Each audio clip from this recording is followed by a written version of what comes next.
છોટાઉદેપુરમાં અગાઉ પડેલા ભારે વરસાદ અને વાવાઝોડાના કારણે વીજ પોલ અને વીજ લાઇનોને નુકસાન થયું હતું। 1 મહિના અગાઉ અંબાલા ગામે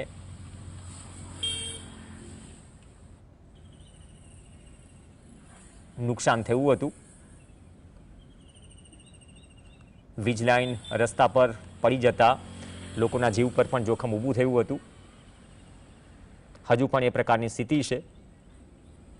મધ્ય ગુજરાત વીજ કંપનીના કર્મચારીઓ ઢાબરા ઓઢીને સૂઈ ગયા હોય તેવી નોબત છે, કેમ કે અનેક વખત રજૂઆતો કરી ગ્રામજનોએ, હજુ સુધી વીજ લાઇન કે વીજ પોલને લઈને કોઈ કાર્યવાહી થઈ નથી તેવો ગ્રામજનોનો આક્ષેપ છે।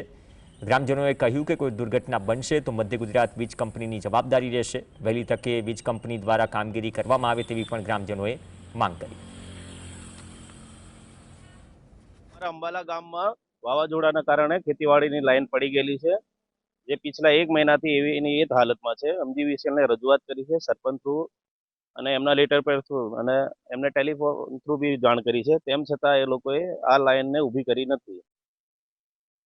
અમારા અંબાલા ગામમાં વાવાઝોડાના લીધે વીજ લાઈન તૂટી પડેલી હતી, જે લગભગ 22 તારીખે તૂટી હતી। તો એનો આજે 1 મહિનો થાય છે, ત્યાં સુધી MGVCL તરફથી આ લાઈન રિપેરિંગ કરવામાં આવેલ નથી કે એને ફરી ઊભી કરવામાં આવેલ નથી।